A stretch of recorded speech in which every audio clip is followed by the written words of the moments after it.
Welcome to this training on planting trees and shrubs properly. I cannot tell you how many times that I have gone out on site visits or talked to folks on the phone, received pictures from them through email, and was able to determine that they really had no idea.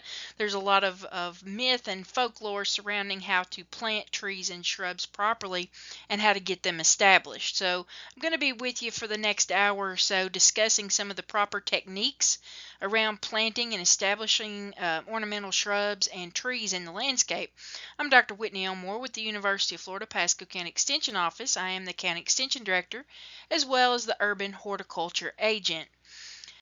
So, our objectives for this particular training are to discuss the first principle of Florida friendly landscaping, which is all about putting the right plant in the right place. This concerns not only the species that we choose, but where in the landscape we actually put it, and raises a lot of questions about where is the optimal place for a particular plant species to go. And sometimes we don't have the right place. Just because we see it and we think it's pretty doesn't mean it actually has a home, a particular place in our landscape.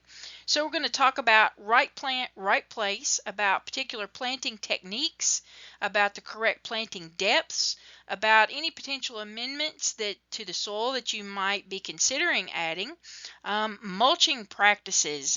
That's another Florida-friendly landscaping principle about mulching properly. There are right ways and there are wrong ways to mulch our plants, and we're going to talk in depth about mulching, and then a little bit about irrigation, another one of the Florida friendly landscaping principles, irrigating properly, and about how long it actually takes to get a plant established and how long and how we should be irrigating that plant.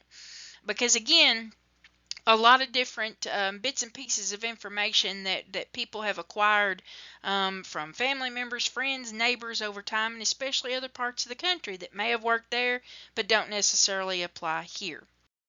So let's talk a little bit more in depth about what we mean by putting the right plant in the right place. So this is really our most important overarching principle of Florida-friendly landscaping. And it really tells us that form follows function. Okay? So we might have a particular plant that we absolutely love, only have one particular area in the landscape that it might go, or somewhere where we think it would look beautiful or be functional, but in fact we're not taking into account where that plant really wants to be in terms of, does it require full sun?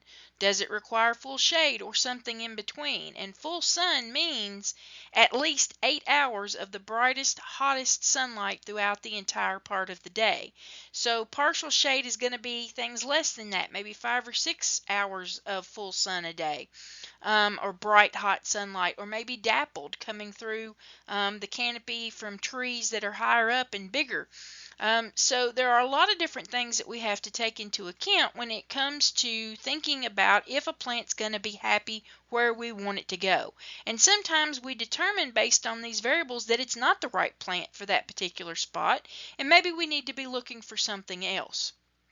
So also we have to take into consideration wet and dry areas. Some plants can tolerate wet feet and actually like it. Other plants have to have very dry or at least well-drained soil. Otherwise they're going to suffer very quickly. Now we might be able to get a plant started and even have a plant in a particular location for a few years, but it's not going to do very well. It's going to lose vigor. Eventually it will die. It could take a few years for some plants to die, but they're not going to look well. They're not going to perform the way that we want in the way that we need. So that function is being lost. So we also have to consider the fact then that some of our plants are just too high.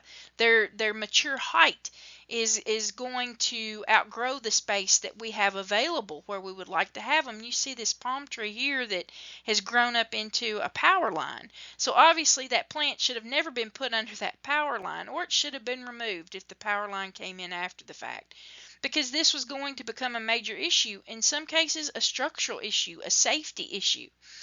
Planting foundational type plantings up against a part of a house or a building up against the foundation, we might actually do damage with rooting over time because of that plant growing and getting larger or growing up into the eave of the house.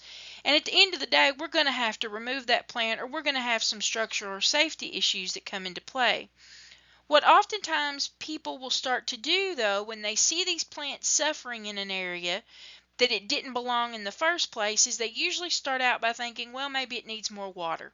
So they'll put on more water, which in most cases is the biggest problem, instead of less water. And so they're putting on more water, causing more problems. So if water didn't help, they think, well, maybe it needs fertilizer. The worst thing you can tell a struggling plant to do is to grow. And that's what we do by adding nutrients to our soil with fertilizer. So we usually see a deterioration after we're fertilizing. Plus, if the plant's not able to take up those nutrients, we're polluting with fertilizer. So the next thing people usually think, well, the plant's suffering for some reason, it must be a pest or it must be a disease. And they'll start throwing pesticides at the issue, doing more harm environmentally when it wasn't necessary, and wasting a lot of time and money in the process. If that plant had been put into the right place, or an alternative plant put into the location that we desired, we would be avoiding all of these issues in the long run. We also see that spacing in between plants is an issue. Most of the time landscapes are very much overplanted, and we don't take into account the mature landscape. We might have plants that need to be 6 to 12 feet apart because their mature width is 12 feet maybe. And if we put those on 3-foot centers or 2-foot centers, they're going to grow too close together. They're not going to be able to flourish. They're going to suffer. They're going to lose vigor over time. We're going to be removing them, trying to replant, usually doing the same thing over again, expecting different results. Maybe throwing money, pesticides, fertilizer, and irrigation at it, all for a loss. It's never going to work. So if we come in and plant less plants with the knowledge of what their mature height and mature width is going to be, we can allow for that landscape to mature over time, and just deal with a little fewer plants in the landscape is totally acceptable and a best practice. We also find that sometimes people will try to prune trees and shrubs into submission because we put them into the wrong place. So a lot of times we can do some tremendous damage and cause the plant to suffer, but we also will lose some of their important functions to us in the landscape, like wind tolerance. Some of our palms, if they're over pruned, will not hold up nearly as well to wind as they would have if they were either pruned correctly or not at all. But they also won't serve as windbreaks for our homes and our structural buildings and supports around them. So let the trees and the plants perform in the way that you need them. And in some cases, that's not just to beautify an area or even to produce shade, but it can be for some really important issues down the road. And if we're over pruning them, putting them in the wrong place, they can't perform the way that we need them to. Also, you have to take into consideration that some plants are very low maintenance, which is fantastic, and some plants are high maintenance. Why would you ever put a high maintenance plant into a situation where you don't have the time, the money, the energy, the personnel to put toward maintaining it properly? So most folks, especially on parks and recreational settings, are looking for something that's low maintenance, requires very little throughout the year to do very well, be beautiful, and perform the function we need. So lots of different things that we have to consider when choosing a plant at the very beginning before we ever consider planting. Planting depth is critical, though. Once we have made a decision on the plant based on its needs environmentally, we can move toward getting that plant planted and established in the landscape, and that takes time. And like I said, there are a lot of different ideas and methods and myths out there that surround how to plant trees and shrubs. Many of those are incorrect. Some of these best practices might actually surprise you. If you notice here in this picture, this blue arrow points to a line that shows you how deep this tree was planted in its original container before it was planted into the ground. This is way, way, way too deep. Roots need air, first and foremost. They need air. And also, we like to use a motto: if you plant them high, they won't die. If you plant them low, they won't grow. If we are planting any of our trees or shrubs too low, they're not capable of forming roots properly, of exchanging gases, oxygen, CO2, of taking up nutrients, water, and they're also not able to put out a root flare or the proper rooting uh, structures for them to anchor themselves and to be healthy and withstand a lot of what the environment throws at them over time.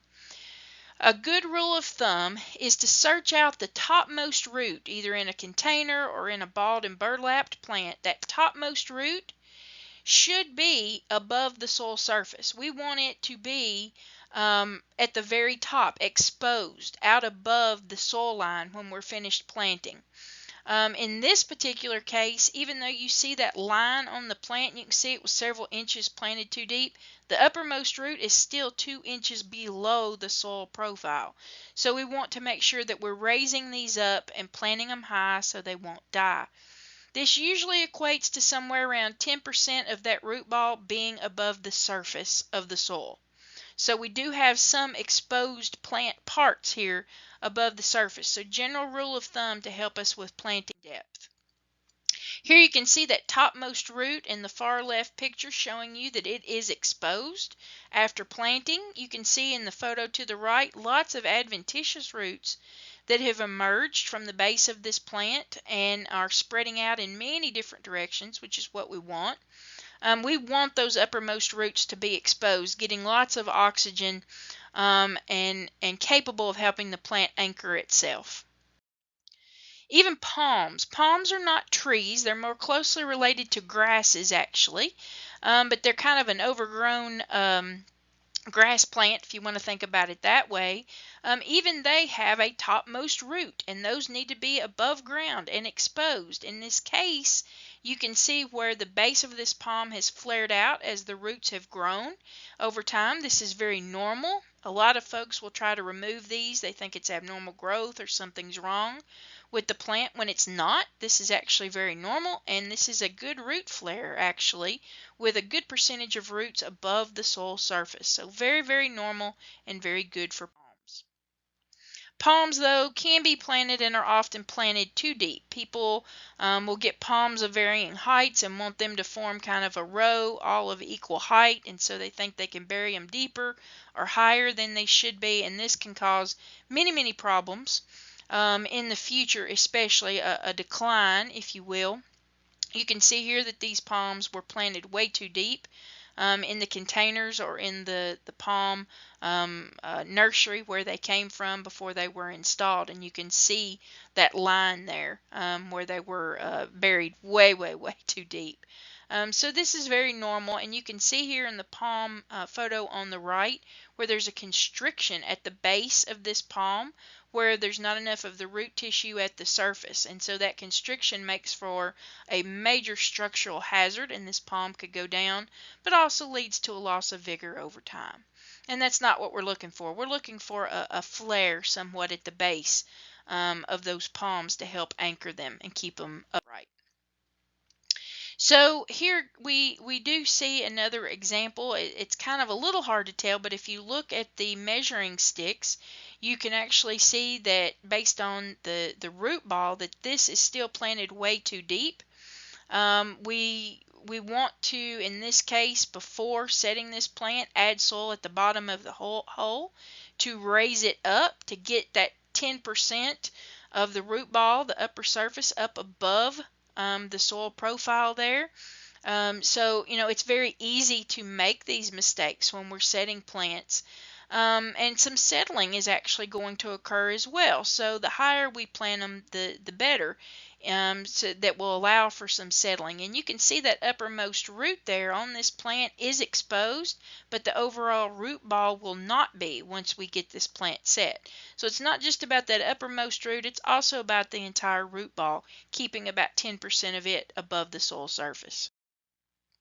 So here you can see where this gentleman is measuring the distance between the topmost root on the root ball and the bottom of the root ball, and he's using that to help him calculate how deep he wants to actually dig the hole. So there's all kinds of ideas about, 3 feet deeper than the root ball or 3 times the diameter, all these kinds of things. You don't have to make it any harder than measuring from the topmost root to the bottom of the root ball and digging to that depth. A good idea in terms of the width of the hole is 1.5 times. The width of the root ball is a very good rule of thumb as well for the width of the hole that you're digging. Again, expect that you're going to backfill with some of that soil that you removed from the hole to actually raise that plant up. So you may have to actually put it in and out of the hole a few times carefully to get it at the height that you need it to be. Sorry for that technical difficulty. We're back. So with this particular plant right here, let me see if I can show you.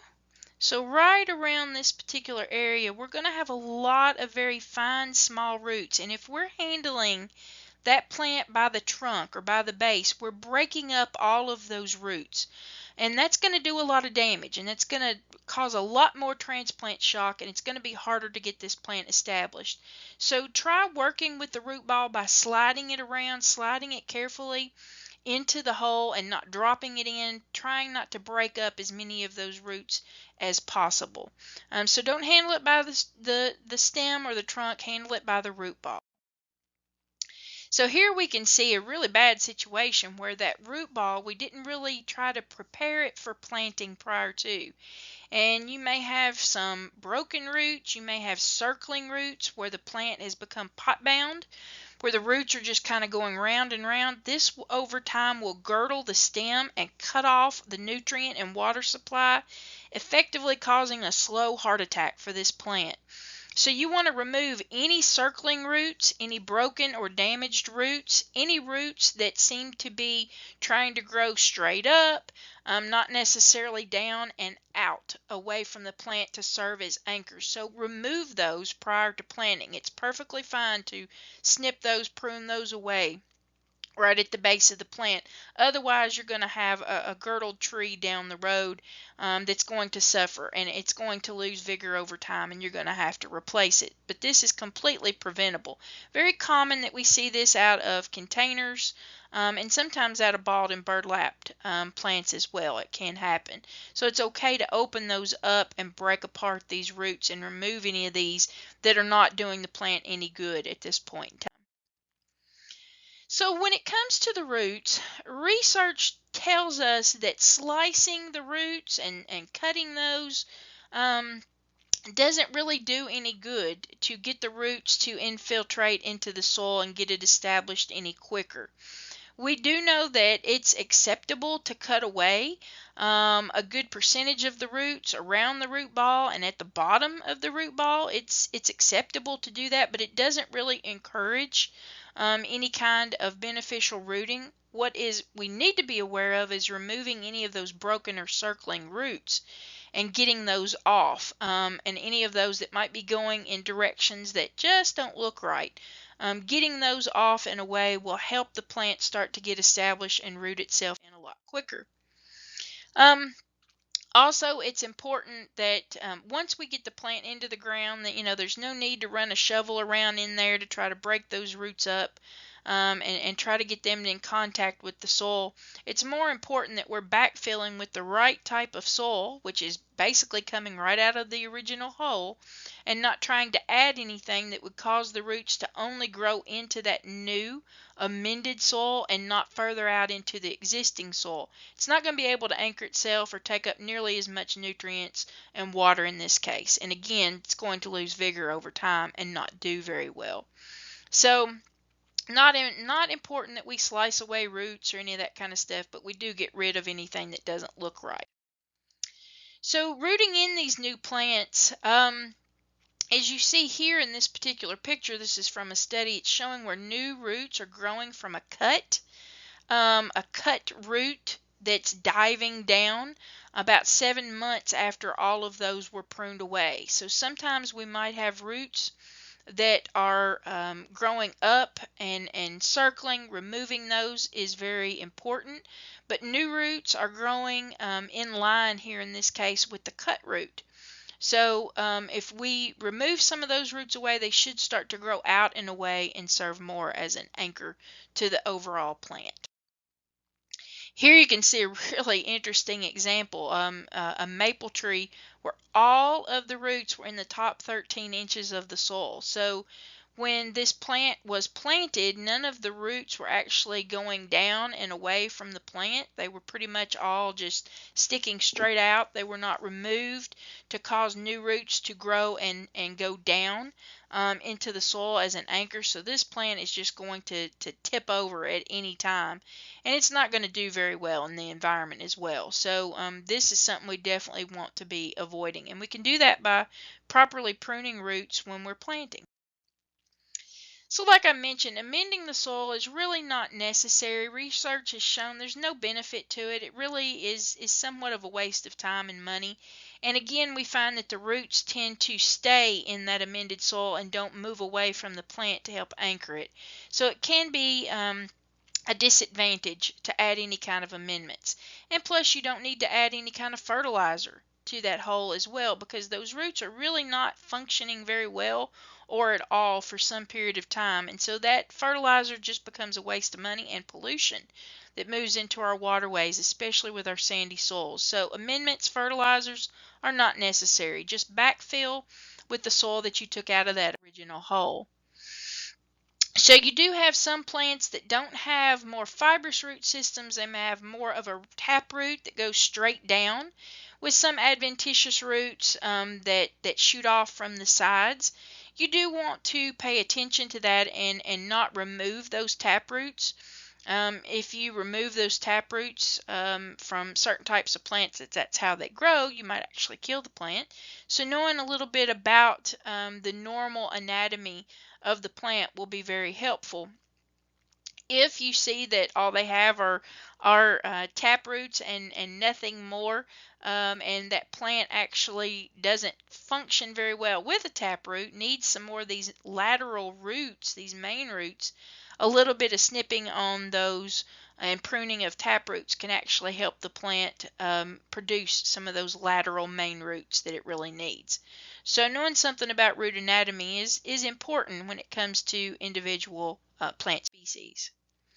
So here you see a 3-year-old juniper, which usually are quite large plants. You can see the roots are in the upper 10 inches of the sand. So it's not going to do very well when it comes to drought conditions especially. Not anchored in very well, but some of these plants, this is really all the kind of roots that they will produce. We can snip away at some of those, we can prune away at those and help the plant direct roots further down, but some plants are just very shallow rooted, and you know that will impact some of the maintenance over time as well.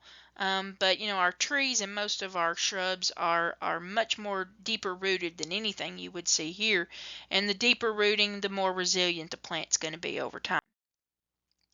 With the balled and burlap trees, you know, again, there's lots of information about leaving the burlap on. Sometimes they'll have a wire or plastic cage around them. That wire cage, that plastic cage should be removed.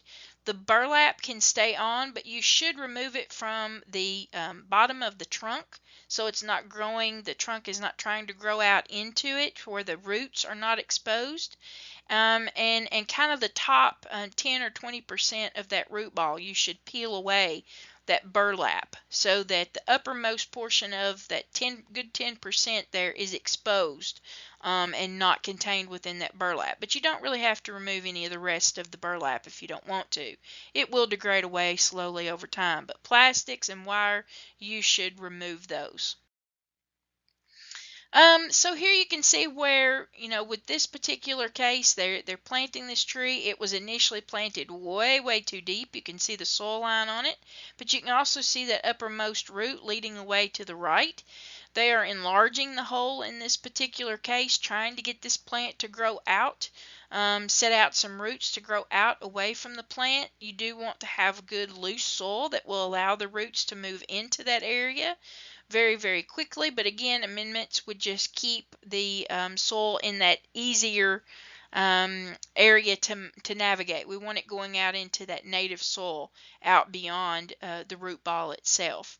So you just want to enlarge the hole, loosen the soil. Sometimes if you see a plant that's been planted way too deep, sometimes they can't actually be raised if they're not in place for terribly long periods of time. But sometimes if it's small enough, maybe even up to a few years, you could potentially raise that plant, adding some soil under the base of it.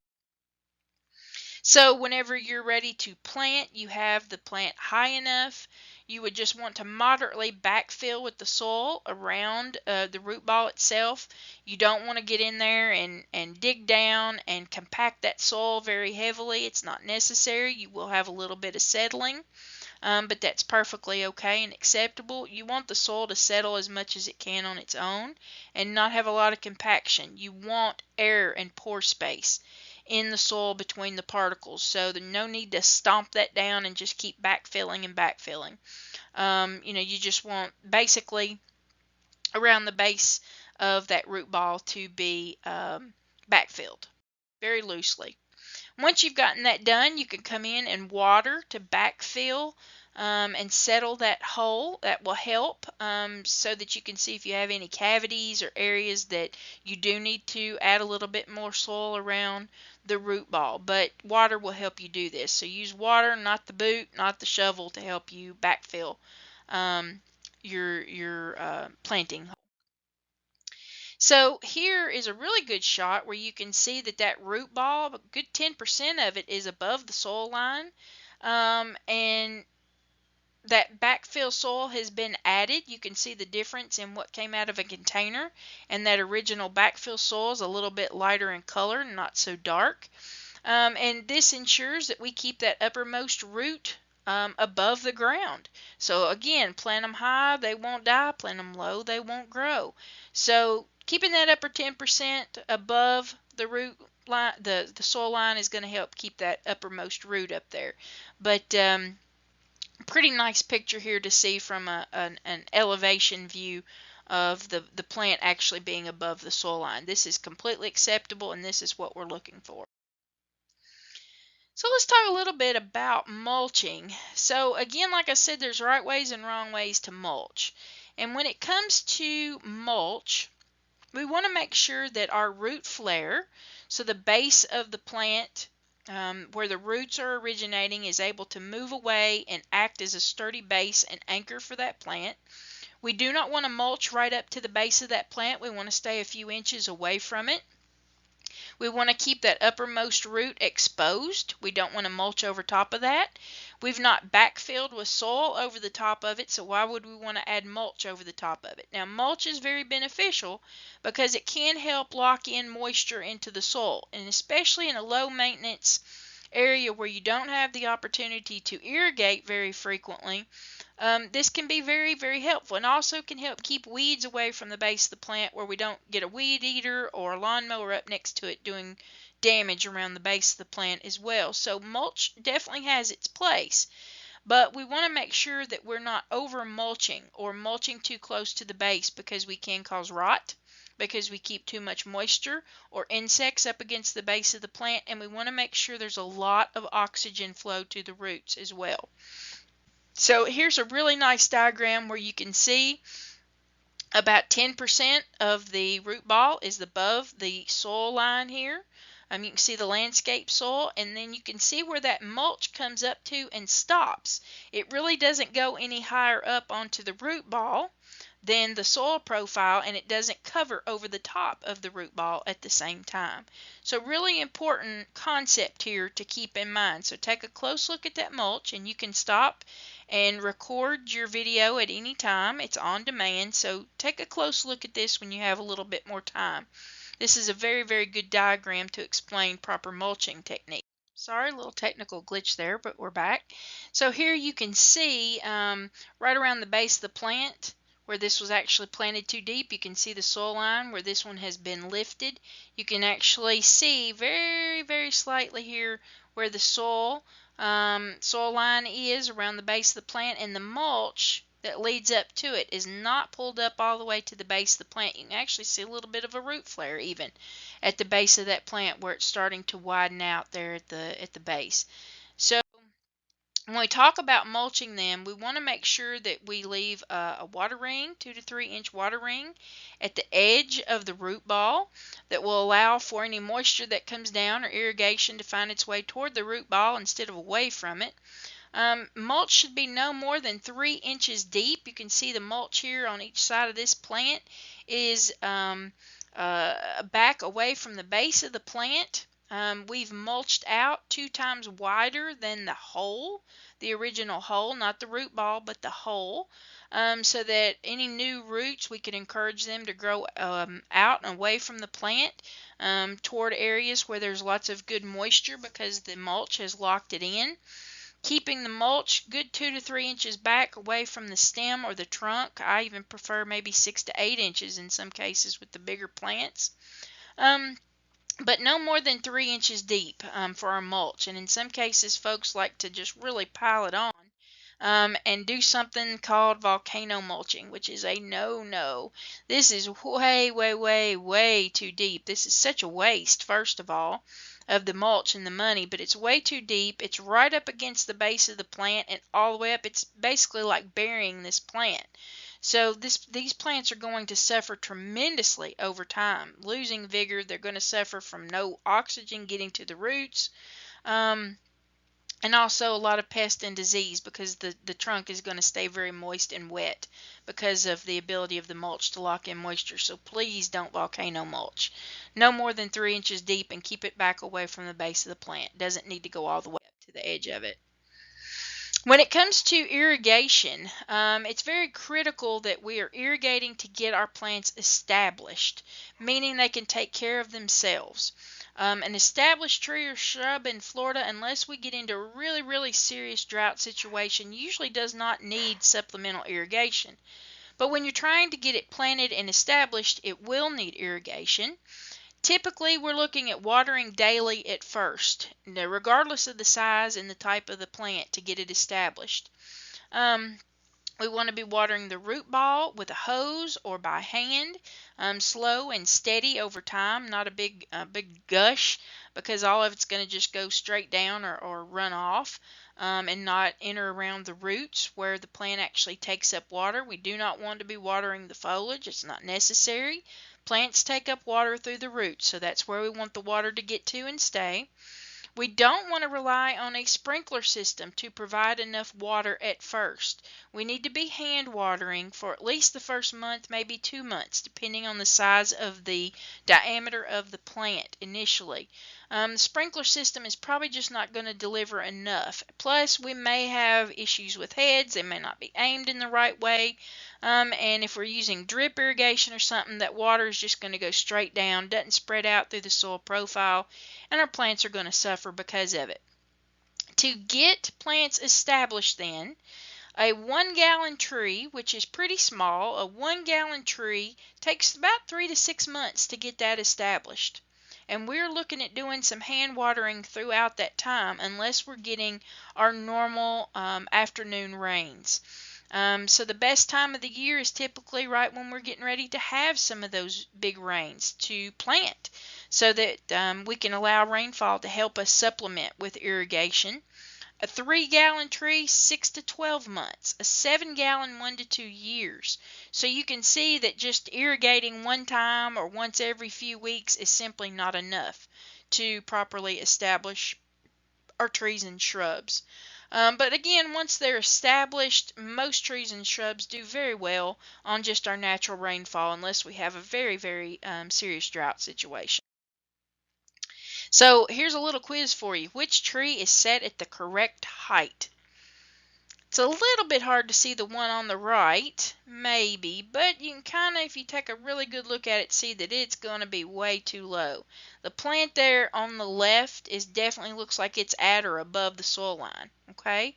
And you can certainly see some of those roots leading away from it. So make sure that you are planting them high, okay? Let's talk about which is better in terms of the volume of irrigation to get a plant established or the frequency. So, when we look at research on bald and burlap trees, we found that the volume of water did not matter, but the frequency did. So we may be watering, like we said, every day for months in some cases. With the bigger the plant, the more water it's going to need. So frequency is more important than volume. So a little bit every day is way better than none or a lot every few days over time to get these plants established. They need consistency. Here's a really good rule of thumb here to give you an idea of how long you want to be irrigating. So if you had a tree that was less than 2 inches in diameter, you'd be wanting to water it daily for 2 weeks at the least. Okay.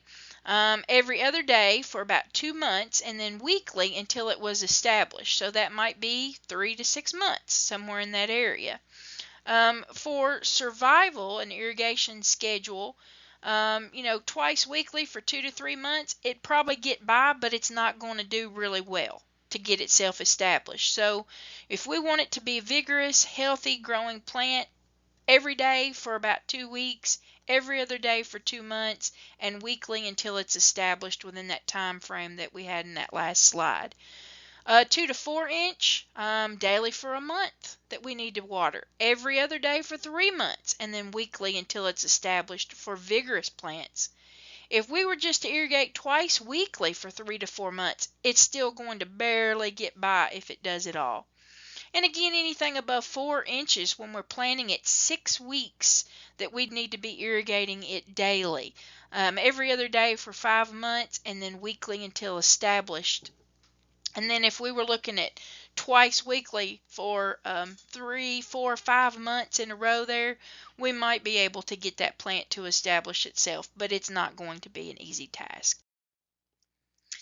So I hope you have learned a little bit, picked up a little bit about how to properly plant trees and shrubs, how to get them established, how to mulch them properly, and the time it takes to get them irrigated properly for establishment over time.